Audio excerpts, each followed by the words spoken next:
Hi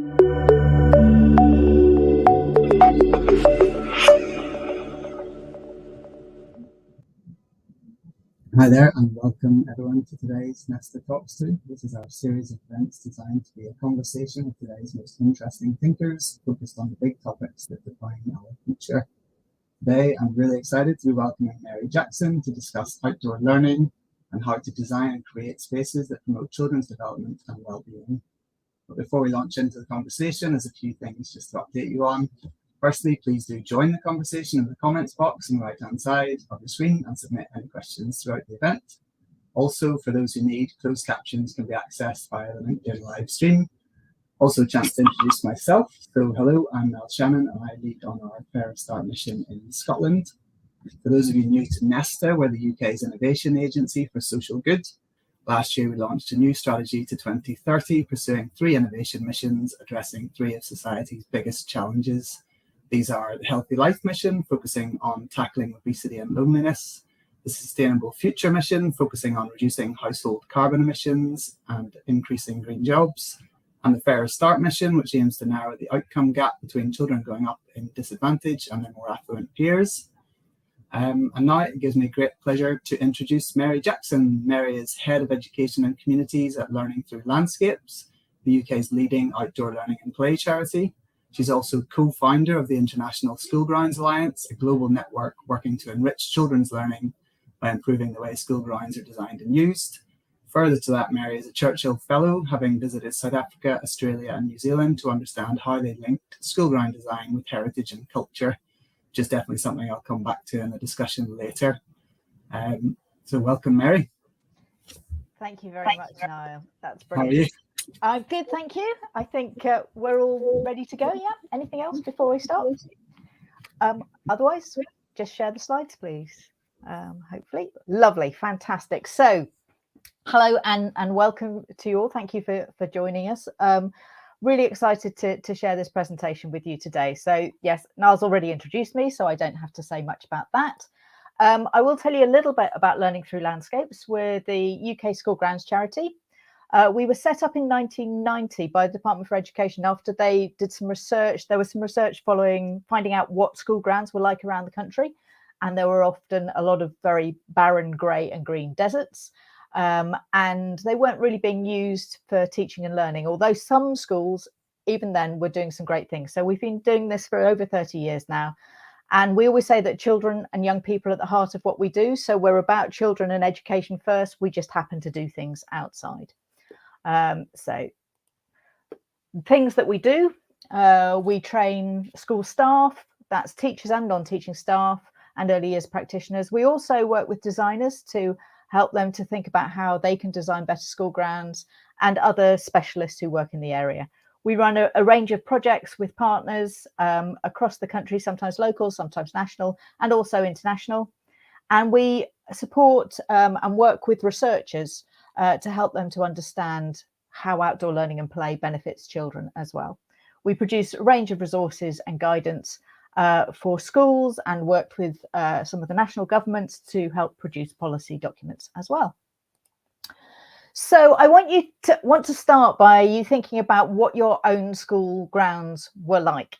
If you want to add this into the comments, please feel free, but you don't have to. I just want you to think when you were at school, especially if you were at a state school, I can pretty much probably picture what your school grounds were like. They were probably a mixture of asphalt. If you were in an urban area, it may have been only asphalt, but some areas you would have had grass, sometimes unusable at some times of year.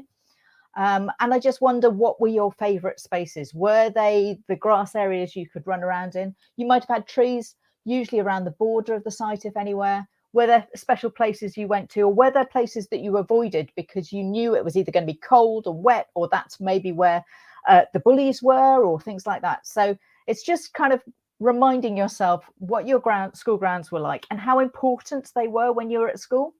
If children don't enjoy their playtime and break times, that's often a real impact on why they don't enjoy school as a whole. So just thinking about those spaces in the UK, each of the 4 nations has different education policies. So my main focus tends to be around England. And most of those schools would have been designed in 19th or 20th century, and there were different priorities then. Climate change wasn't something that we were talking about, and outdoor learning and play and mental health weren't things that really were the top of the agenda. In England now, new schools don't actually have to have any school grounds at all. They're not required to have any of their own space, as long as they have access to other spaces. But that does limit how they can use those spaces, so it's really not ideal. We sit on the School Playing Fields Advisory Panel, which is there to protect school grounds, so that if schools are wanting to sell off their land, or the local authority usually, or academies trusts want to sell off the land or change its use, we're there to make sure that that is the best thing to happen, and we advise the government on that. So I will talk about National Education Nature Park maybe a little bit later on. It's a new initiative by the government in England at the moment. So what I'm really focusing on today is how health and well-being is affected by the way school grounds are designed and used. And just a point to say that the images that I'm showing are all school grounds, and there'll be UK examples unless otherwise stated. So if you see a label that's from somewhere else, then you'll know that that's why I've added it there. So I'm going to focus around the 5 steps to mental well-being, because it seems a quite good structure, and actually school grounds fit in really, really well with this. So if we start by connecting with other people, well, school grounds are the place where you make your friends. It's where you learn to play and live and be and interact with other people, and that's for learning, for play and socializing. So they're really important spaces while you're at school. And that can be through play that is provided for and designed for. So these children in Yokohama have got amazing grounds, and this is just one space that they're playing with each other and interacting with their friends. But actually, in any space, this is an image of a school in Scotland. So you don't have to have amazing school grounds. I'll talk about why it is a good idea to have amazing school grounds, but you can have those connections and connecting with people wherever you are, and they will remember that experience of their friends chucking water at them, and it was probably very cold at the time as well, but they were having a whale of a time, and it's a memory for them and a shared experience. And those shared experiences can be, the design of school grounds really helps that shared experiences to take place, and it doesn't need to be complex design, it doesn't need to be elaborate, it can be as simple as this is kind of a drain pipe basically, where children are finding it's a secret space to be. They feel they're separated from the others and they're in their own little world inside that pipe. Or it could be temporary features as well. So this is a hammock in a school that was hung up in their school grounds, and they're interacting together and playing together and having a lot of fun. So it doesn't have to be complex. It can be as simple as the mud on the ground. This again is in Japan, in Yokohama, and this is where the children are interacting with the practitioner, with the early years practitioner, and as simple as mud. And in Yokohama, they tend to have this as their main surface of their school grounds. So they don't have asphalt, they might have a bit of grass, but this is just the kind of ground underneath them, and they use it for sand play, they use it for sporting play, they use it for everything. Very kind of multifunctional, but really getting in, and their practitioners are great because they get in. You can see she's got as dirty and muddy hands as that child there. They really get engaged with the children. But it's also about interacting and responding to other people, your friends and your peers in your school grounds. So this is a school in Berlin, and that is a conveyor belt from a supermarket that's been turned into, it's a bit like a seesaw, and you have to respond and interact with the other person to make it work. And secondary schools, play is really important, and it's ignored often in secondary schools. In primary schools, you know, children are playing at the end of their primary, and then they suddenly go into secondary. And somehow play is often seen as not a thing you do in secondary schools unless it's sport. But it is really important that those opportunities are there for the older pupils to interact with each other. And that can be more formal seating spaces. It can be really informal places like this as well. So that connection, school grounds is a vital place for that connection with people. Next one is being physically active. And we can think of 2 things that school grounds kind of automatically think of when we think about being active in school grounds. We think about sport, and we think about play and maybe providing risky and challenging play. And that young boy is really enjoying. He's actually jumping from seat to seat, from bench to bench. Weren't put there specifically for play, but he's making the most of them. In Yokohama, we really saw that even very young children were engaged in what could be seen as very risky activities. These are 3 and 4-year-olds climbing up those tires and swinging on that swing.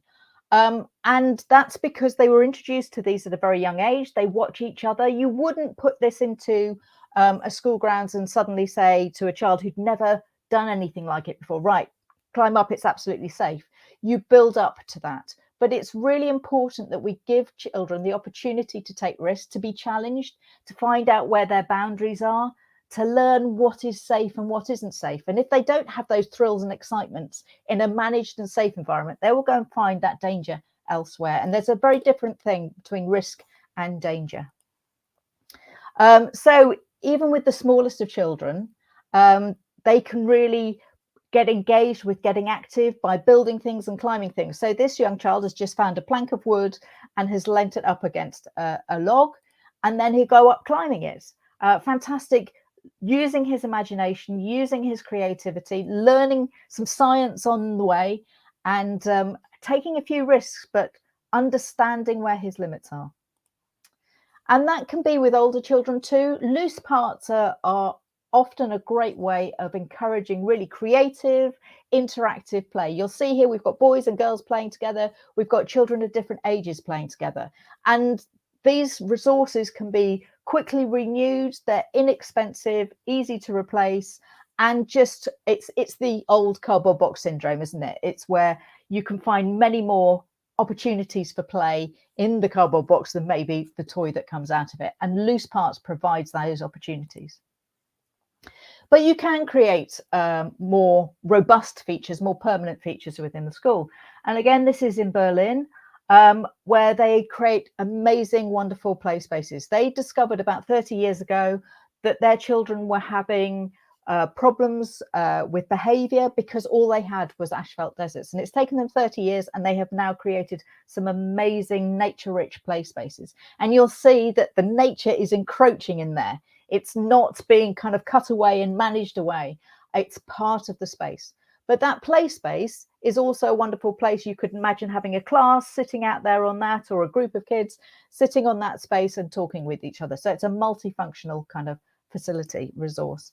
And it can be as simple as just, you know, if you're having a tree down, well, let's not just get rid of it. Let's incorporate it into the play space too.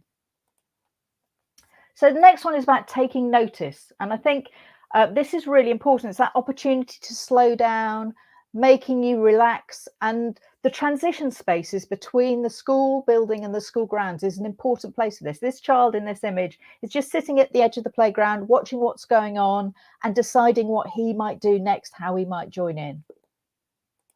So creating those spaces around the edges of playgrounds are really good spaces to do this. These two boys coming together, talking and chatting, that connection again, but also being able to see what's going on and deciding, do I want to join in with that? Don't I? And just having that overview of their grounds. And it can be as simple as, this is a school grounds in Scotland. What you can't really see is there a kind of space under those logs for children to play underneath as well. But that boy is just sitting up there, finding that quiet space on his own, just getting away from the hurly-burly of what's going on around, but being able to see what's happening. Still feeling part of it, even though he's slightly away from it, if that makes sense. And having that connection to slow down and really think about the natural world around as well. Taking the world around you into your work, into your play. And just being able to have that contact. And I'll talk more about contact with nature, but that time to slow down, see what's going on and taking notice. And that can be in learning as much as it is in play. Which moves us on to keep learning, a really important part. And this is all about how we provide the resources for learning, how we create some gathering spaces, and also how we train our staff to be able to teach outdoors and take the children outside and have these experiences outside. You don't have to, as I think I've probably shown already, you don't have to have great school grounds for great learning to take place. This is, a piece of chalk on a bit of asphalt, and they're creating a labyrinth that will take them into that quiet contemplation again. So there's a lot of kind of interaction between these different elements. Or this, I don't know if you can see it, this is catapulting an angry bird. And to the left, you may see there's a tape measure on the ground, and the children will measure how far they shoot the angry bird, and that all those measurements will be taken and analysed later. Who had the longest shot? Who had the shot that was about average? What was the average for the class? So lots of maths that can go on within that, and just the measuring of the distance as well is maths in itself. So learning outdoors can be really simple.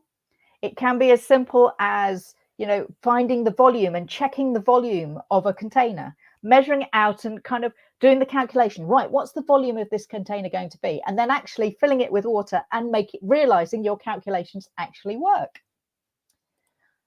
This may look peculiar. This is my boss. This is Carly Sefton. She's our CEO. And what she is actually doing is measuring the height of a tree. This may not look like, proper maths, and we do lots of different ways of measuring a tree. But actually what she's doing is she's bending over, and when the height, you are far enough away from the tree to be able to just see the height of the tree between your legs. That means that basically you're looking at it at a 45-degree angle, which means you are the distance away from it as the height of the tree. It may seem inaccurate, but it's remarkably accurate. But we do other methods as well to check. But if you all you have in your school grounds is a tree, you've got new things you can do. Basically, as I've said, you don't need to have amazing school grounds to do amazing learning, but the more you have, the more potential there is, the more creative you can be and more engaging you can be. So this is a simple language activity. This is an alphabet. It's a school grounds alphabet. So often we see in classrooms those kind of alphabets around the inside of classroom walls. Well, why not make our own school grounds alphabet? So A is for apple. I can't see what, I think B is for blue, C is for cone. I once had a group of teachers, I do this as teacher training, a group of teachers put a bit of litter on N, and I went, why litter on N? They said, oh, it's naughty. So, you can slant that in any way they want, but you're building your own school grounds alphabet. This is another simple activity we do, looking at how many different adjectives can you think of that describe a simple leaf. And it's so much better if you've got that leaf in your hand, because you can feel it, you can smell it, you can touch it, you can see all the crinkly edges, that if you were just trying to describe a leaf without having it in your hand, you just wouldn't come up with those same vocabulary. You wouldn't have those adjectives coming from the children. And then as they grow older, they bring that learning into poetry and narrative writing. And again, the experience you've got about a fig tree on this, that child wouldn't have written about it in the same way if they hadn't experienced that fig tree firsthand, if they hadn't touched it, felt the shade, and lived the experience of that tree. But it's not just about academic learning, it's also about knowing, building your skills and learning different things. So child on the left is learning how far and how easy it or how difficult it is to climb that ladder. And those girls on the right, I love this. This is something we saw in Japan that is it's a wooden structure that can be moved, and you kind of push your legs up it and run around it, and it takes you over the bar. So for learning how to do those back somersaults over a bar. But it's not just about the pupils, it's about the teachers too. So this is some CPD we did with a group of secondary teachers, and this was working backwards to calculate pi. And the larger scale you can do for this, the less the margin of error. So if you create lots of large circles and measure the radius and the circumference, you work out pi, you get a remarkably accurate answer to this as well. And they were going to use it to encourage students to do A-level maths. But also part of that learning is finding the spaces in which to play and in which to gather your class together. So creating spaces that have a very different atmosphere from inside the classroom. And they can be small spaces, they can be larger spaces. I was surprised that some secondary pupils thought this was a great space. I was expecting them to go, oh, that's primary, but actually they thought it was a lovely space in which to go. A lot of schools are thinking about things like forest school. That's not what we do particularly, but we do teaching outdoors and encouraging kind of bushcraft. So that's that kind of feel of that space. Using straw bales to create a space so that it's a temporary space, and you might test out where the bales go. And you'll notice that it's towards the edge of the tree, not with the tree in the middle, because if you're sitting on those straw bales and the tree's in the middle, you can't see across the lines. But you can also make, obviously, permanent features. Once you've decided, maybe tested out where you want the seating to go with something temporary, you can then turn it into permanent spaces. And curves, circles, horseshoes are the ways that are best to bring a class together. And there is a more permanent feature, lovely feature, and surrounded by trees to give shade as well. So giving to others, we believe it's really important that the young people are involved in how their school grounds developed and getting engaged with making some of those changes. So these children built that storytelling chair. We believe it's important to have that student voice, that pupil voice. And there's loads of ways that they can get involved, from finding out what's already there, coming up with ideas, costings, budgets, and also helping to make those changes. So that's just one activity we do, engaging with the pupils in consultation. And then they can get involved in making things. So this was stripping the bark off some timber, drilling holes in it. So this was going to be a bee hotel, and learning to use proper tools. And there we go. That's what one of the bee hotels looked like, and these very proud pupils who had made it. And it can be about planting. There's so many different ways young people can get engaged with changing their grounds. It can be about growing fruit and vegetables in their grounds. A lot of pupils grow and cook food in their grounds. So here we are. We've got some examples of food being cooked that was grown in the school. And that's a lovely one too. That's preparing lunch outside. So those are the 5 kind of traditional steps. I'm just going to add nature in with as well. And I think all of us have realized during the pandemic how important nature is. So I'm going to quickly run through this and just show that nature can be incorporated into school grounds in very simple ways, just by not cutting the grass. You do need to manage these spaces. It's not just leave it alone and see what happens, but very simple, or bringing it into the heart of the grounds. Bringing in nature where your seating is, or just the more nature you've got, then engaging through learning. These are children doing a wildlife survey. Or even in an asphalt setting, building their own bug hotel and bringing nature in that way. Growing food, again, helps to bring nature in, and a lot of schools do that as well. And this wonderful statement from Sir David Attenborough as well. He's our patron. And if children don't grow up knowing about and appreciating nature, then they won't understand it. And if they don't understand it and protect it, they won't protect it. And if they don't protect it, who will? So really important from that perspective too. And we get happy children. Okay, I'm going to finish there. And I'm going to, I'll talk with Niall, and I think he's got some questions. But I think that'll get us a flavour of what is possible and why school grounds really matter. Definitely, I love that. Such a visual thing, so it's great to have to start the conversation. Love the use of the conveyor belt and tires. And I know, it is, the imagination is the limiting factor, isn't it? Totally, they'll find play and everything. Before we launch into the challenging questions, can you tell us a bit about where your passion for outdoor learning and outdoor play came from and how you've got to this point? Yeah, I mean, I think I was a child that really enjoyed sport, and I was a Girl Guide and a Queen's Guide, so I did camping and stuff like that. So for me, it was more about just the activity of being outside. I trained as a PE teacher, a secondary PE teacher. So I spent, obviously, my teaching career, a lot of that was outside. And then I actually retrained as a landscape architect.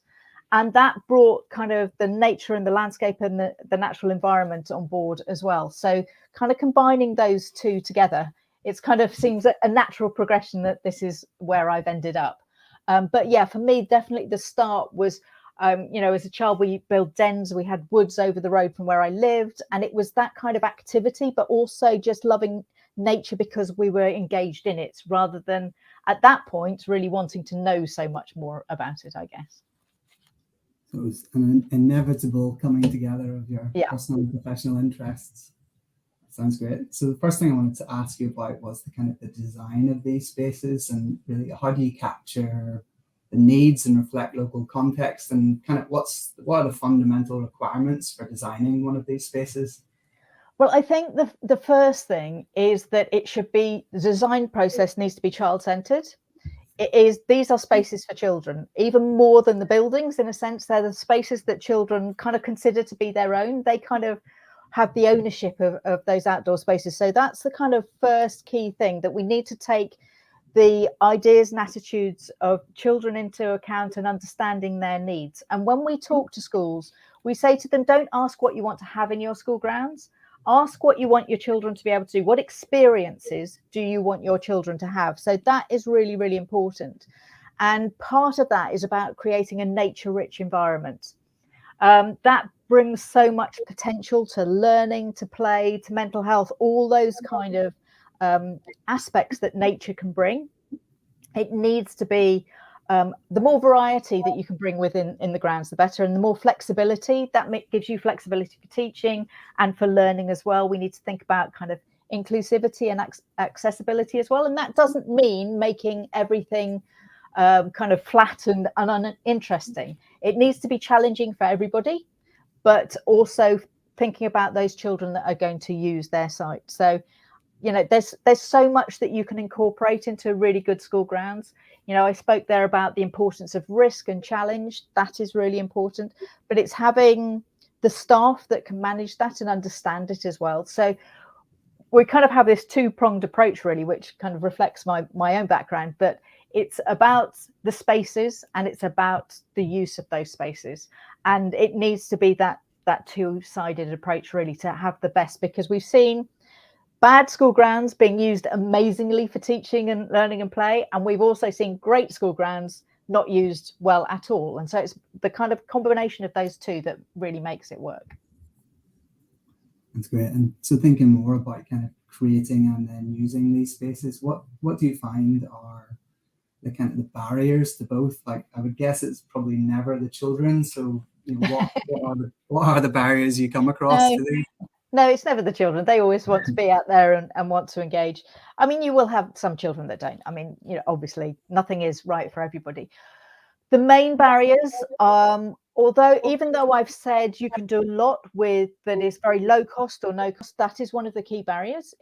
Funding is a barrier. Because whatever you want to do, whether it's teacher training and having to pay for that, or whether it's creating new features or even planting or whatever, it is a barrier. There are, you know, as I say, some things you can do without funding. It's policy. So in Scotland, there is much more of an outdoors approach, and their curriculum for excellence, there's even a document about taking the curriculum outside and outdoor learning. We don't have that in England, for example. So those kind of things really can be barriers, but for some teachers they aren't. Some teachers manage it. When I started this, health and safety was something that a lot of teachers would speak about as a barrier for going outside, but these days I don't often hear that. It's said less often. I think teachers are now more confident or more aware that you can do things maybe outside, and that it doesn't have to be dangerous. It's no more dangerous. The most dangerous thing a child probably does each day is travel to school by car. Much more dangerous. But we talk about a risk-benefit approach, and I think during COVID we've all learned about risk-benefit and balancing up. Is it, you know, better to have the vaccine, or is it better not to, depending on, you know, all sorts of things. And we balance those risks and benefits, and it's the same with school grounds. You balance the risks and benefits to decide what you want. So yeah, I think in time. Teachers having time. Yes, especially when you get started, it obviously takes time to get things going and set things up.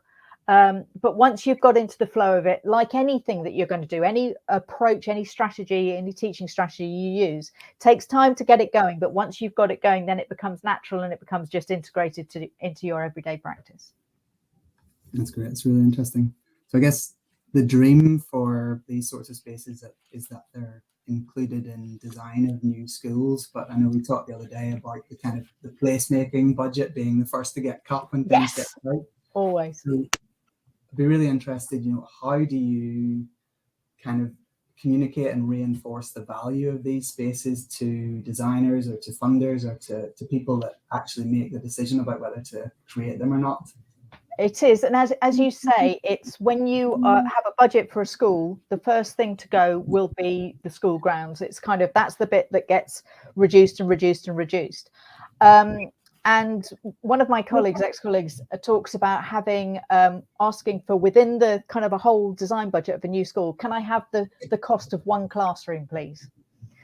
That doesn't include the sports facilities. Somehow the sports facilities get made, and I won't argue against that. I'm a PE teacher by training, but it's all those other spaces. And if you think what you could do with the cost or the value of one classroom outside, and that will be a classroom, if we call the whole of the outside space our outdoor classroom, that is a classroom that will get used right across the school and in many different ways, and can have numbers of classes out there at a time. So that seems a very reasonable kind of value. But what is most important is that space doesn't limit future development and future change. What you don't want to do is get that space wrong in the first place, because then you're limiting the change. One of the things we have found a problem is with some schools that are PFI funded or then sometimes there is a resistance to change. It doesn't always happen, but there are some that proves really difficult to change things over time. So getting it right at the start is really important, but that doesn't mean to say everything has to be finished at the start. That's great. So I guess moving on and thinking about benefits, and there's a great question just come in, which I'll get to in a minute. So I guess inevitably we frame the benefits of outdoor play around well-being, and that is obviously really important, crucially important. I'd be interested in your thoughts on potential impact on attainment as well from outdoor learning done right. Yeah, well, it's quite difficult to separate it out as a particular thing. So researchers have often found it difficult because obviously a school that does good outdoor learning will tend to have good practices across the board. It's not like you're going to do good outdoor learning and bad indoor learning. So it's quite hard to separate it out. But all the research that has gone on suggests that outdoor learning is beneficial to the academic attainment of children, and that learning in different environments is very more memorable. And there's so for example, if you learn maths inside, often what will happen is you might learn a method of doing multiplication or something, and you repeat the same methodology time and time again. What is beneficial about going outside is that you can apply those strategies in different situations. And that's when it starts to get embedded into children and young people. When you apply that learning that you may have learnt inside, outside. So the inside and outside need to really complement each other. But it just pushes and gives children more creative approaches to finding solutions to problems and the way they approach things. So that embeds the learning. And as I say, research tends to suggest that academic attainment is raised when learning is taken outside. I love that. And one thing you touched on in your presentation that we maybe don't talk about enough is the potential impact or benefit for the actual practitioner themselves. Yes. And spending time outside and being active. Is that something you've kind of looked into or researched or seen? Yeah, some research was done for Outdoor Classroom Day that found that actually teacher retention is better in those teachers that teach outside, which would tend to imply that the teaching is more enjoyable and more rewarding. And I think that's the case. I mean, we've already seen that nature is important for mental health of children. Well, it's just as important for mental health of the adults who take them out there as well and teach outside as well. So that is just, one element to it. But yeah, the teachers that we talk to, we obviously talk to those teachers that are teaching outside, and they're still enthusiastic about what they're doing, and they're still enjoying teaching, and they love seeing the response for the children they work with outside, and that different response from many children from what they're like inside. I remember observing one lesson that was outside, and it was a practical lesson, and it was using tools and all sorts of things. And there was this one little boy who was so engaged with it all and just amazing and brilliant and loved everything, had hands up for every question. And I said, oh, isn't he brilliant? I knew nothing about him. Oh, he's absolutely fantastic. And I was told his class teacher wouldn't think that at all, because inside it wasn't the right environment for him. Outside, he loved nature, it was practical, it was hands-on, and he thrived. And yes, different children are going to respond in different ways, but that's what makes teaching exciting, in that you learn to respond to the needs of your children and you see the results of it. And one of those things is taking them outside. That's great. So I'm going to get to the question now that had come in. So it's about potentially the kind of environmental benefit. And obviously you talked about connection with nature and young people, but you also talked about, I think, an example in Berlin where they sort of designed it within the wider environment. Could you talk a little bit about that one? No, absolutely. I mean, there's 61,000 hectares of land in the school estate and across the UK, and that's a lot of land, and 32,000 plus schools. So that means that they actually have potential to have an impact on climate change, and there is an impact for both the physical side of school grounds, so mitigation and adaptation to climate change. So whether that is reducing the hard surfacing, changing even the color of the surfacing to lower temperature, whether it's planting, whether it's water management for flooding or drought, or whether it's about using the outside as an environment to teach about climate change. If you are teaching environmental subjects, surely part of that teaching has to be outside. And therefore, if you've got school grounds that demonstrate those different features of water management, et cetera, of heat mitigation, or that you work with the pupils to develop your grounds to improve them in those ways, that has got to be better. And the best will in the world, pupils can't install solar panels on roofs, but what they can do is they can help plant the school grounds and look at helping mitigate and adapt to climate change in that way. So yeah, hope that helps. Yeah, that's great. I think that answers George's question. Kate's also flagged that there's a school in Edinburgh that's designed their outdoor space around the badger set, which sounds great. Oh, fabulous. Wonderful. I think you've no choice but to design around them. Yeah, no, you haven't really, protected, yeah. Another interesting thing then is, I think there's a perception that outdoor play, outdoor learning is for early years or potentially primary school, and does the benefit decline with age or just the appetite to do it? That's a really hard question to answer, because the appetite does lessen, and there's lots of reasons for that. I mean, early years in the UK as a whole are very good at the outdoor learning bit, and a lot of schools, nurseries, kindergartens will have free flow where children can go inside and outside whenever they want, and it's very much part of the early years curriculum in all 4 nations across the UK.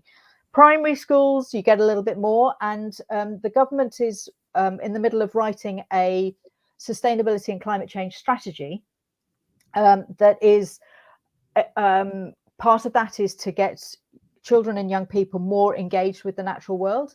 So looking at a new science curriculum that will look at children to be able to identify some of the natural features around them, plants and animals and stuff like that, and looking at a more sustainability A level. So there is some move towards that. There is the idea of a national education nature park. So there will be a kind of online portal where schools can survey their grounds to find out how biodiverse they are, and then improve their grounds and add that data. And that goes right across from early years right through to tertiary education. So that will go on beyond secondary into colleges and universities as well. And there's also going to be a climate change award that will go all the way through as well. So there is a bit more of a belief and understanding, I think, that it has to go through. The problem in secondary schools, a lot of it is that teachers tend to be quite siloed in their own department. So if they, science curriculum can take learning outside, and certainly geography can as well. But a lot of other departments will say, oh, that's for them, it's not for me, or that's the PE department's domain. And so it is harder to get teachers to take learning outside. And therefore, I think probably the research, I suspect, has not been done to see the impact that it has on older children. We know from our experience that it works. We've just done a project, we're just finishing off a project in Leicester, where we've been working with both primary and secondary schools looking at pollinators. And we know that learning continues in secondary schools as well. So yes, we've got, I mean, that's 24 schools in one city, but it's showing that can take place. But it's because it's less frequent, there's probably less evidence for it at the moment. And possibly a change in culture around timetabling and things required to actually facilitate it. I mean, a lot of this is about changing attitude and changing culture. Yes, it's not just about, putting it on the curriculum. I think in secondary schools, the key thing is if it goes into the exam process, then it will take place. So that we need the examining boards to say, we need to have some of this experience of being outside and doing some of that learning outside, and then it will come back hopefully into schools. And there is an idea of a GCSE in natural history, which is kind of going through approval systems at the moment, and that may bring more of that in as well, but it needs to go right the way through. Yeah, definitely. That sounds great.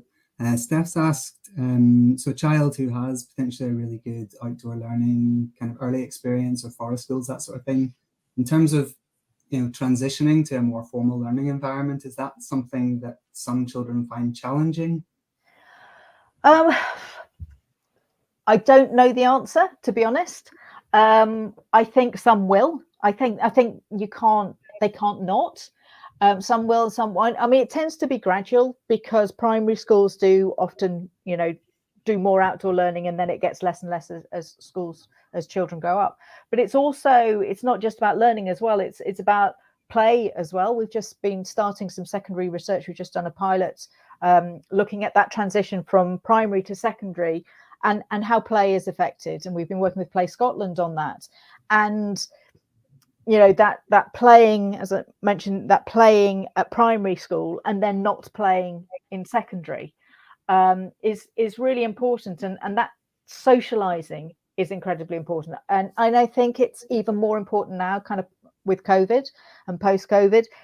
For example, I was in a secondary school a few weeks ago where we were walking around, and some of the sixth formers obviously had a free period, and they were outside. These boys were kicking around a football, and the head teacher said to me that would never have happened before COVID, but because they had been separated from each other, they needed that way of socializing and getting back together and interacting again. So I know I kind of bit off the topic, but I think it is really important. But at the moment, it's not going through, but we are looking at that transition, particularly from primary to secondary. And it tails off gradually. But we keep trying to get more secondary schools to bring it back in. But it's a bigger scale as well. Primary teachers understand the whole kind of cross-curricular thing because they're teaching across the curriculum. Secondary schools less so, and that does cause some problems. Great. I think linked to Steph's point, we've been looking at research this week that flags the risks of exposing to formal learning too early, almost conversely to what we've just been saying. Yeah. But I want to move the conversation on to kind of access and inclusion. So I think this kind of spans both the design, but also the usage or the engagement around these spaces. So how in your design and in your work to encourage teachers, how do you sort of, I guess, create an equal sense of entitlement or belonging in these spaces, whether that's across, we talked about gender, or it could be ethnicity or mobility. How do you make these spaces for all and share the benefits equitably?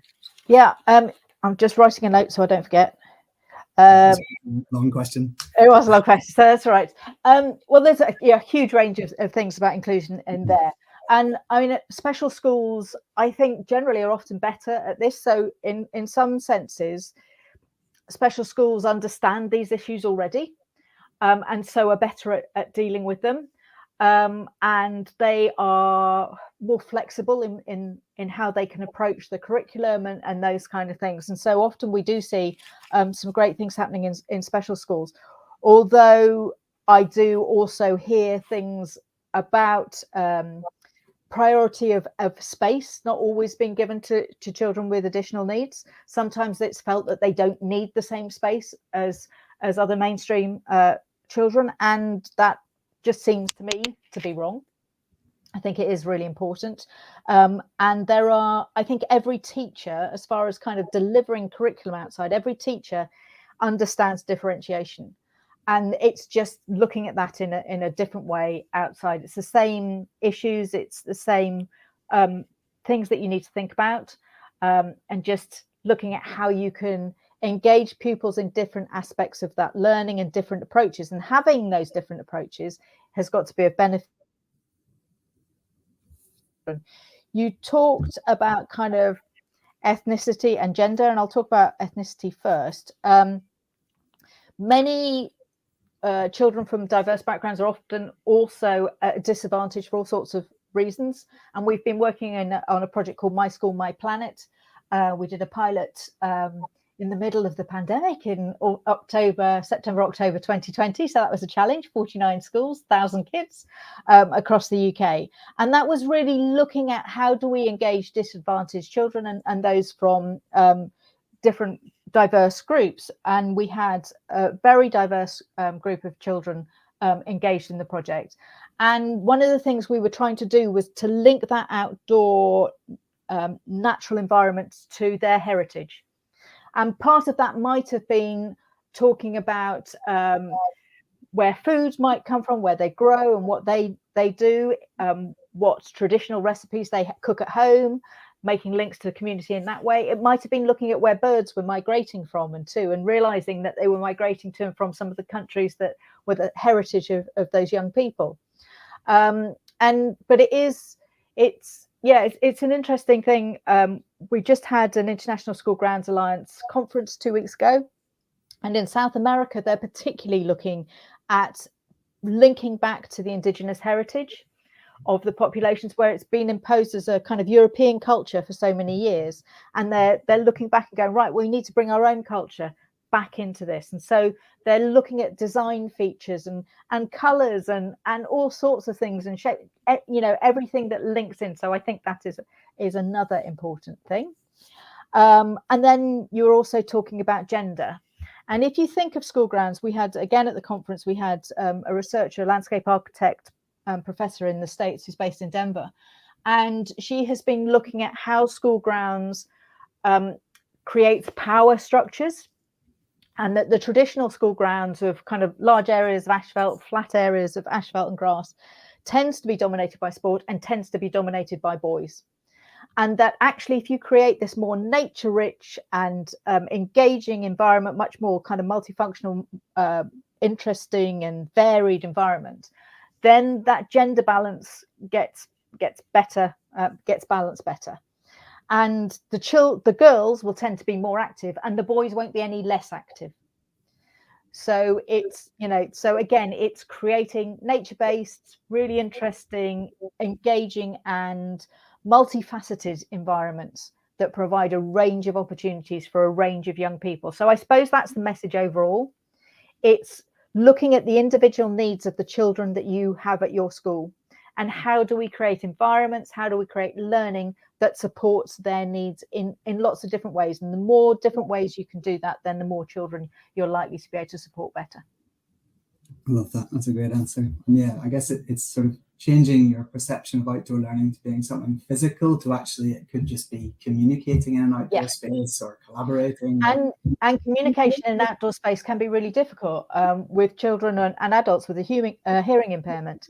A lot of secondary schools, when there was the rebuild of lots of secondary schools, there was a great kind of idea of a lot of kind of E-shaped buildings or courtyards that had hard surfacing, and there was so much echoing all around because there was no planting, and that made the acoustics appalling, and nobody thought about that outside. They'll have thought about the acoustics in the classroom, but obviously nobody had thought about the acoustics outside, and that is just as important as many of these other things as well. That's great. I can definitely remember working in schools shaped like that. And yeah, I loved you talking about the kind of bringing in heritage and culture, and it links to one of the questions we got in advance, which was around the kind of opportunities of bringing arts and even performance art into these spaces and what the potential benefit of that is. Have you had experience of that? One of my kind of things I like to, I'm kind of amateur artist, so I love anything that's kind of doing experimental art and outdoors in particular. I love to do, and Yes, we've done projects in the past where we've linked secondary pupils actually with culture and heritage through arts projects. So that does link very strongly with that. We had a group at the conference the other week who was doing eco-related drama in school grounds, and then bringing that in and getting children to engage with their environment through performance art.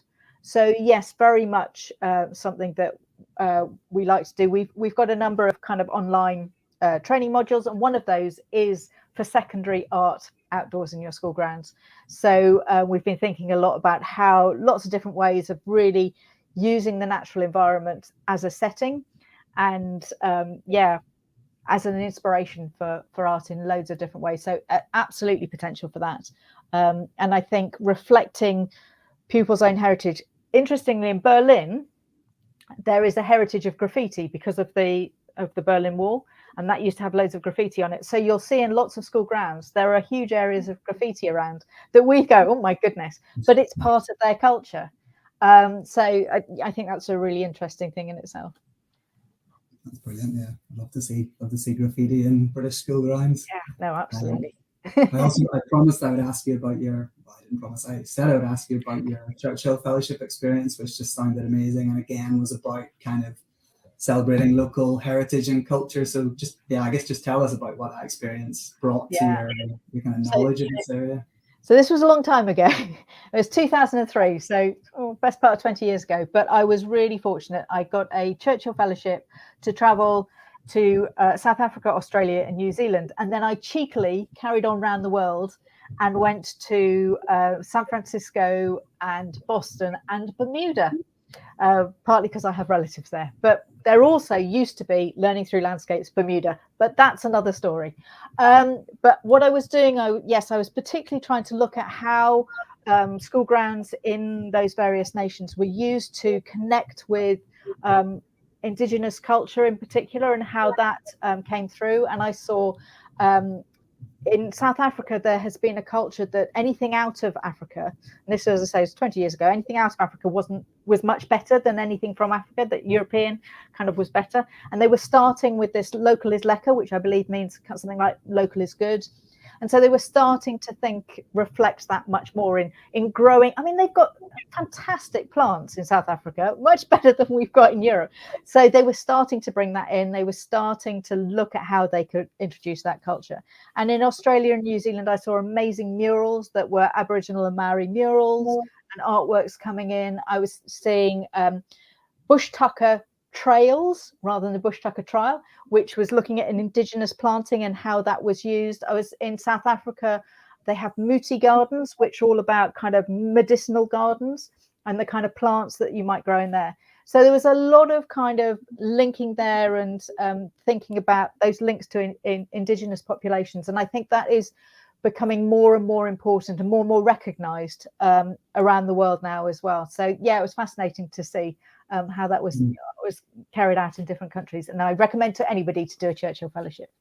Yeah, it does. Sounds absolutely brilliant, and a lot that the UK could learn in terms of celebrating different heritages and that sort of thing in outdoor spaces. That sounds great. So we're getting relatively close to the end, and I said I was going to ask you a question the other day, which I want to give you a chance to answer, which is, what does the future look like for outdoor learning and school grounds design in the UK? Yeah, I've been thinking about this, and you talked about my kind of vision for the future for school grounds, and as I've said before, it's kind of this two strands. It's the design that firstly, all schools should have to have school grounds. That is the first and most important thing. That, as I've said before, in England, that is no longer the case. So that is kind of my most key and fundamental thing. And then we need to think about designing school grounds for the 21st century, not just repeating what we've done in the 19th and 20th centuries. We need to think about making sure that sustainability and climate change is part of that design process, that these spaces are nature rich, that they are child centered, and that really engages with young people, because, as you know, Sir David Attenborough said, if they don't understand nature, they won't look after it, and they're our future. And the best way to engage people with nature and to want to look after it is not just teaching them about it. In fact, that's not at all. It's getting them to engage with nature, to get hands-on, to enjoy nature, to play in the natural world, to learn how to grow things and things like that. So it's much more about that hands-on learning. So that experiential learning, that is really important. So that needs to be designed into the school grounds. And secondly, it also needs to be in teacher training. And it is in some teacher training, but not in most. So the teachers need to be given the skills, the knowledge and the ability to do this with their pupils in the school. So it's those two strands and they need to work together. Totally. One thing I was hoping you were going to mention was the legislation aspect, where I think you quoted a stat of square meters per pupil. Oh yes, this is true. At the conference we were talking last week, in the UK there is no statutory amount of space that children have had to outside. There is some guidance, and when school playing fields are looked for disposal and stuff, they go to that guidance as the kind of standard. But in Sweden we were told that each child had to have 30 square meters of outside space, at least 30 square meters per child of outside space in Sweden. So we are very jealous. Yeah, sign us up for that. That sounds great. Yeah. Yeah, I think unfortunately by the time I could totally talk about this for days, and I can tell you could as well. Absolutely. But yeah, just say thank you so much for your time and your insights, and I'm sure everyone on the call has really enjoyed it. Any sort of closing remarks for yourself? Not really, just to say, this is actually really important. And I think school grounds have become more and more important kind of with COVID, because children's mental health has really been impacted, and that having great grounds and getting children and young people outside can really help towards that. It's not the solution to everything, but it can be part of that solution. Children and adults as well, of course. And adults too. Yeah, thank you so much. And yeah, just to flag for everybody watching, there is a little questionnaire, feedback survey in the comments. Please do fill that in. For those interested, our next Nesta Talks to is with Margaret Heffernan, who'll be talking about the role of uncertainty in the climate crisis on Thursday, the 10th of March at 1:30. Also a chance to say thank you and farewell to our events manager, Christina Warren, who I think this is her last event. So thank you for all her hard work and all the best. And of course, thank you to everybody who made the time to come along today and listen to us chatting. It's been an absolute pleasure. Thank you again. Thank you, Niall.